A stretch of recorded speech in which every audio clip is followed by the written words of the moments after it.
लता की आदत थी कि वो हमेशा दिन में रोटी बनाती और रात में चावल। कुछ भी हो जाए, कभी दाल चावल, कभी राजमा चावल, कभी पुलाव, कभी खिचड़ी पर चावल तो बनने ही बनने हैं।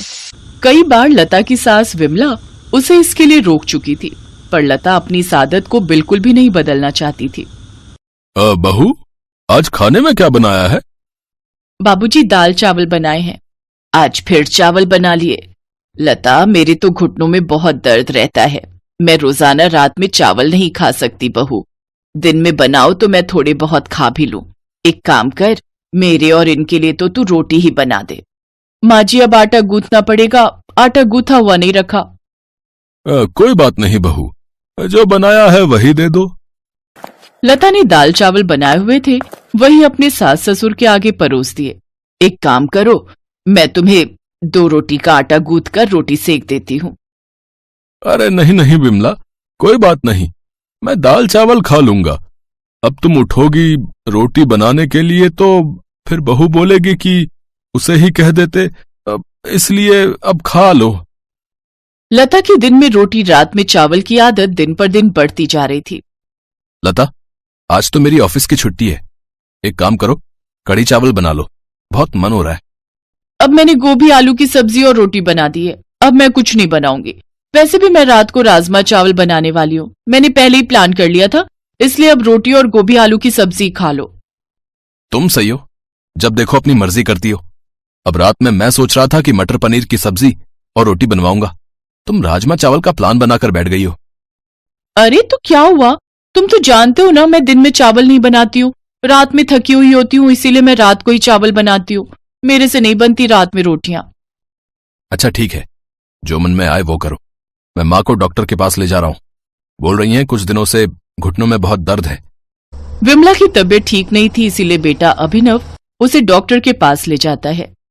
देखिए माताजी, उड़द की दाल, भिंडी, चावल, दही वगैरह और ठंडी चीजें आपको कुछ समय के लिए बंद करनी होंगी। डॉक्टर साहब, मैं तो कोई ठंडी चीज लेती ही नहीं हूँ। ये बच्चे कई बार कहते हैं कि ठंडा आइसक्रीम और ठंडा दूध वगैरह ले लो। मैं तो दही भी बहुत कम खाती हूँ क्योंकि मेरे घुटनों में दर्द हो जाता है। अब डॉक्टर साहब, और कुछ खाने का परहेज? बस इन्हीं बातों का ध्यान रखें और समय पर दवाई लें। विमला अभिनव के साथ घर आ जाती है। लता, डॉक्टर ने माँ को कुछ चीजें खाने के लिए मना किया है, जिनमें से चावल भी हैं। तुम ये जो रोज चावल बना देती हो ना रात में, वो माँ को बहुत नुकसान करते हैं, इसलिए अब माँ के लिए रोटी बना दिया करो। ठीक है, बना दूंगी, पर आज खाना बन चुका है। तो कोई बात नहीं, माँ के लिए रोटी बना दो, और एक काम करो, बाबूजी के लिए भी बनाई दो। बस काम पर काम बढ़ा देते हो। लता गुस्से में रसोई में जाती है तो वो देखती है कि उसकी सास रसोई में रोटी सेक रही है। अरे, मैं बना तो रही थी, आप क्यों खड़ी हो गई? अब ये देखेंगे आपको रोटी बनाते हुए तो मुझ पर गुस्सा करेंगे। कोई बात नहीं बहू, तुम भी तो पूरा दिन काम करके थक जाती हो। 2-4 रोटी ही तो सेकनी है, उसमें देर नहीं लगती। तुम्हारे लिए बनाऊं, तुम खाओगी? नहीं नहीं, मुझे नहीं खानी। आप अपने लिए और बाबूजी के लिए बना लो, मैं तो चावल ही खाऊंगी। अपना खाना डालकर रसोई से चली जाती है। लता ने अपनी आदत को फिर भी नहीं छोड़ा। दिन में रोटी सब्जी बन जाती तो वो रात में चावल बना लेती। जब उसने देखा कि उसके सास ससुर को तो रोटी ही खानी है, तो उसने अब दिन में ज्यादा रोटी बनानी शुरू कर दी, ताकि रात को उसे फिर से रोटी ना बनानी पड़े और वो चावल खाकर ही रह जाए। माँ जी, रोटी मैंने दोपहर में ही ज्यादा बना दी थी। मुझे पता था आप और बाबूजी रात को रोटी खाते हो, इसलिए मैंने सोच लिया है अब मैं आप लोगों की रोटी दोपहर में ही बना दिया करूंगी। पर बहू, वो तो ठंडी हो गई होगी। अब अरे विमला, कोई बात नहीं, ठंडी है तो उन्हें तवे पर गर्म कर लो। तुमने और मैंने ही तो खानी है। जाओ बहू, तुम अपना खाना खा लो। लता अपने कमरे में चली जाती है। उसके सास ससुर दोपहर की रोटी ही खा लेते हैं। लता अपनी आदत की वजह से अब जब भी रात में चावल बनाती तो अपने सास ससुर की रोटी दोपहर में ही बनाकर रख देती। एक दिन लता अपने कमरे में स्टूल पर चढ़कर ऊपर की अलमारी से कुछ ढूंढ रही थी। कहाँ रख दिया मैंने अपना नया पर्स? यहीं ऊपर अलमारी में ही तो रखा था। भाभी, आराम से, मेज गिर जाएगा, रुको मैं आती हूँ। जितनी देर में काम वाली दौड़ कर जाती, इतनी देर में लता मेज से नीचे गिर चुकी थी। लता की चीख निकल गई। अभिनव और विमला लता को डॉक्टर के पास ले गए। लता की रीढ़ की हड्डी का मांस फट गया, जिस कारण लता को कुछ दिनों का बेड रेस्ट हो गया। माँ, ये लता की सारी दवाइयाँ अभी अगले हफ्ते बुलाया है डॉक्टर ने। बेटा, घबराने की तो कोई बात नहीं है ना? डॉक्टर क्या कह रहा है? पापा, रीढ़ की हड्डी का मांस फट गया है, इसलिए कुछ दिन ठीक होने में लगेंगे, लेकिन लता को पूरा बेड रेस्ट करना होगा। कमर में बहुत दर्द हो रहा है। अरे मेरी बहू तो बहुत बहादुर है, देखना तुम बहुत जल्दी ठीक हो जाओगी। मैं तुम्हें ताकत की बहुत अच्छी अच्छी चीजें बनाकर दूंगी, जिससे तुम्हें आराम मिलेगा। लता की कमर में दर्द था और ये बात उसकी सास और बाकी परिवार के लोग भी समझ पा रहे थे। सब लता को बहुत हिम्मत देते हैं। लता की सास विमला अपनी बहू की बहुत देखभाल करती है। लता देखती है कि उसकी सास बिल्कुल उसकी सगी माँ की तरह उसकी देखभाल कर रही है।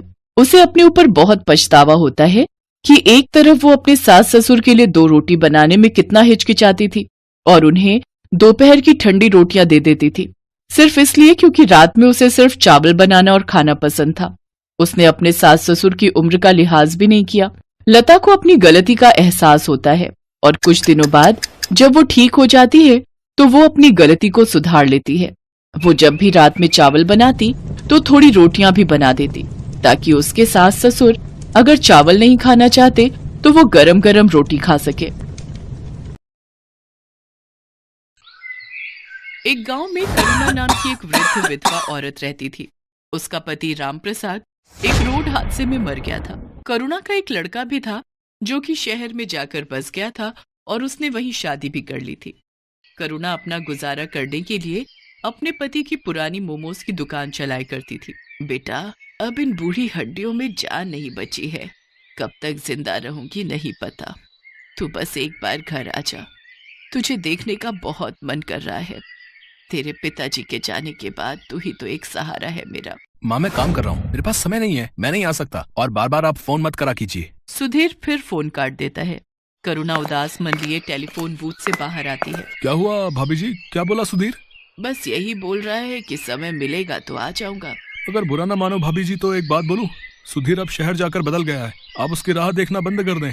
धनीराम जी, कोई माँ अपने बच्चे को कभी भूल नहीं सकती।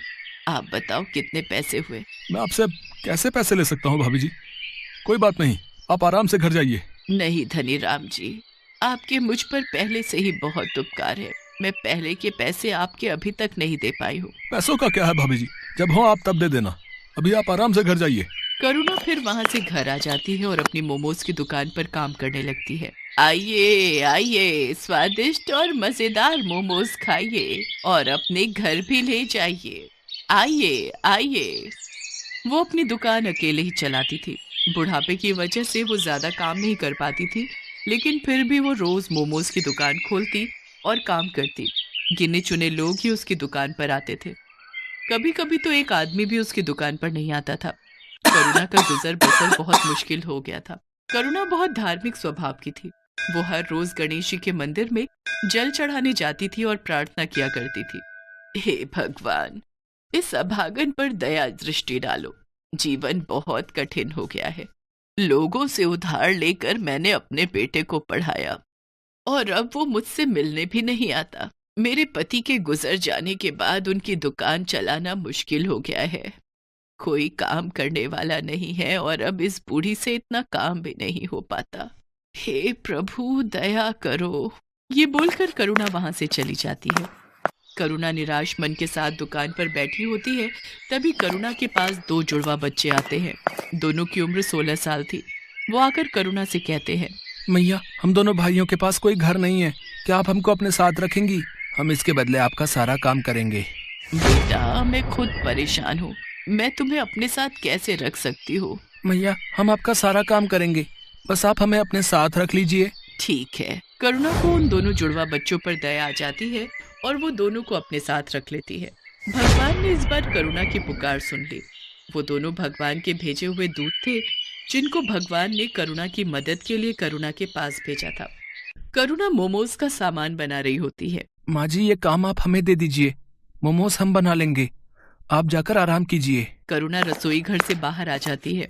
वो दोनों बच्चे उसके बाद गेट लगा देते हैं। थोड़ी देर बाद गेट खुलता है। करुणा देखती है कि सारे मोमोज बहुत अच्छे से तैयार हो गए हैं। करुणा ये देखकर बहुत खुश होती है। अरे वाह, तुम दोनों ने तो बहुत अच्छा काम किया है। फिर करुणा उन दोनों बच्चों के साथ अपनी मोमोज की दुकान खोलती है और मोमोज बेचने लगती है। आइए आइए, स्वादिष्ट और मजेदार मोमोज खाइए और अपने घर भी ले जाइए। आइए आइए। आज करुणा के मोमोज में से ऐसी खुशबू आ रही थी जैसी कभी नहीं आई। पूरे बाजार के लोग मोमोज की खुशबू से आकर्षित होकर करुणा की दुकान पर आने लगे और देखते ही देखते करुणा की दुकान पर भीड़ लग जाती है। अरे एक प्लेट मोमोज देना। मुझे भी दे दो एक प्लेट। अरे वाह वाह वाह, इतने स्वादिष्ट मोमोज तो मैंने आज तक कभी नहीं खाए। आहा हा हा, वाह वाह वाह वाह वाह। करुणा लोगों की ये सारी बातें सुनकर काफी खुश होती है। देखते ही देखते उसके सारे मोमोज बिक जाते हैं। आज तो बहुत अच्छी कमाई हो गई। अगर ऐसे ही मेरे मोमोज बिकने लगेंगे तो मेरा सारा कर्ज उतर जाएगा। दोनों बच्चे अब करुणा को कोई काम नहीं करने देते। दोनों मोमोज बनाते और करुणा के साथ उन्हें बेचने भी जाते। उन दोनों के बनाए मोमोज में ऐसा स्वाद था कि हर कोई उंगलियां चाटता रह जाता। एक रात की बात है, वो दोनों बच्चे रसोई घर का दरवाजा बंद करके मोमोज बना रहे थे। कमाल है, हर रोज ये दोनों रसोई घर बंद करके मोमोज क्यों बनाते हैं। आज देखती हूँ ये ऐसा करते क्या है। करुणा चुपके से जाकर खिड़की में से झांकती है। वो देखती है कि उन दोनों जुड़वा बच्चों के हाथ में से चमत्कारी शक्तियां निकलती हैं, जिससे मोमोज अपने आप बनते हैं। ये जादू देखकर करुणा दंग रह जाती है। वो तुरंत उन दोनों के पास जाती है। दरवाजा खोलो। जी माँ जी। तुम लोग कौन हो? क्या? मैंने सब देख लिया खिड़की में से, जल्दी बताओ। डरिए मत, हम आपको कोई नुकसान पहुंचाने नहीं आए हैं, बल्कि हम तो आपकी मदद करने आए हैं।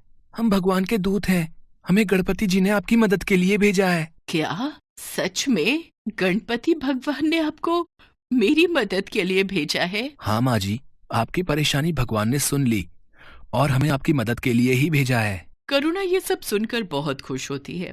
अब इसके बाद दोनों फरिश्तों के जादू से करुणा के दिन अच्छे होने लगे। दोनों दूत रोज अपने जादू से मोमोज बनाते और करुणा उसे बेच आती। देखते ही देखते करुणा की दुकान चल पड़ी। लोग उसके मोमोज दूर दूर से खाने आते थे। ऐसा करते करते करुणा ने एक बड़ी मोमोज की दुकान खोल ली और धीरे धीरे उसने अपने सारे कर्ज भी चुका दिए। अब करुणा के पास धन की कोई कमी नहीं थी। ये बात करुणा के बेटे सुधीर तक भी पहुंच जाती है। इधर सुधीर की नौकरी भी जा चुकी थी, इसलिए एक दिन करुणा का बेटा सुधीर अपनी बीवी के साथ वापस आ जाता है। माँ प्रणाम, देखो मैं आ गया। अरे सुधीर बेटा, तू आ गया। तुझे देखने के लिए तो ये आंखें तरस गई थी। हाँ माँ, मुझे आपकी बहुत याद आ रही थी। मुझे आप माफ कर दो, मैं पागल हो गया था जो आपसे मिलने नहीं आ रहा था। मेरी मति मारी गई थी, लेकिन अब मैं आ गया हूँ। अब आपको कोई परेशानी नहीं होगी। माँ ये देख, ये तेरी बहू है मीरा। नमस्ते मम्मी जी, हमें माफ कर दीजिए। बेटा, मैंने तुमको माफ तो तभी कर दिया जब तुम मेरी आंखों के आगे आए। आज भगवान ने मुझे सारी खुशियां दे दी। अब मुझे कुछ नहीं चाहिए। चलो अब तुम घर। क्या हुआ? तिजोरी की चाबी मिली? हाँ ये रही। अब फटाफट इस बुढ़िया के सारे पैसे निकालो और चलो निकलते हैं यहाँ से। हाँ चलो। मीरा और सुधीर चुपके से जाकर तिजोरी खोलते हैं और वो तिजोरी में से सारा पैसा निकालकर अपने बैग में भर लेते हैं और वहां से भाग जाते हैं। भागते भागते वो गांव से बाहर निकल जाते हैं। तब वो थक कर एक जगह आराम करने के लिए बैठते हैं। इतना सारा पैसा मैंने पहली बार देखा है। अब जरा बैग खोलकर दिखाओ तो, इसे जी भर कर देख तो लूं मैं। सुधीर जैसे ही पैसों का बैग खोलता है वो देखता है कि उसमें बस राख है। दोनों फरिश्तों के जादू से वो सारे पैसे राख में बदल गए थे। वो दोनों ये देखकर दंग रह जाते हैं। वो दोनों राख को टटोल टटोल कर देखते हैं, पर पैसों का नामो निशान नहीं होता। अरे पैसे कहाँ गए? यहीं तो रखे थे। हाँ, पैसे कहाँ गए समझ नहीं आ रहा है। तभी वहाँ पर दोनों जुड़वा बच्चे आ जाते हैं और वो दोनों सुधीर और मीरा पर जोर जोर से हंसने लगते हैं। अरे मूर्खो, कुछ नहीं मिलेगा उसमें। तुम्हारे मन में जब कालिक भरी है तो उसमें भी कालिक ही होगी ना। कैसी संतान है तू, अपनी माँ को लूटना चाहता है। तेरी माँ ने तेरे लिए इतना सब किया। ये जो मिला है ना तेरे को, ये तेरे कर्मों का फल है। और बिना माँ के तेरा जीवन भी इस राख के जैसा है, किसी भी कीमत का नहीं। अभी भी समय है, सुधर जा और जाकर अपनी माँ से माफी मांग ले। आप दोनों ने हमारी आंखें खोल दी। हम लोभ में अंधे हो गए थे। हम अब से ऐसी गलती नहीं करेंगे। हमें माफ कर दो। फिर मीरा और सुधीर अपनी माँ के पास वापस चले जाते हैं और उसे सब सच बताकर माफी मांग लेते हैं। करुणा भी उनको माफ कर देती है।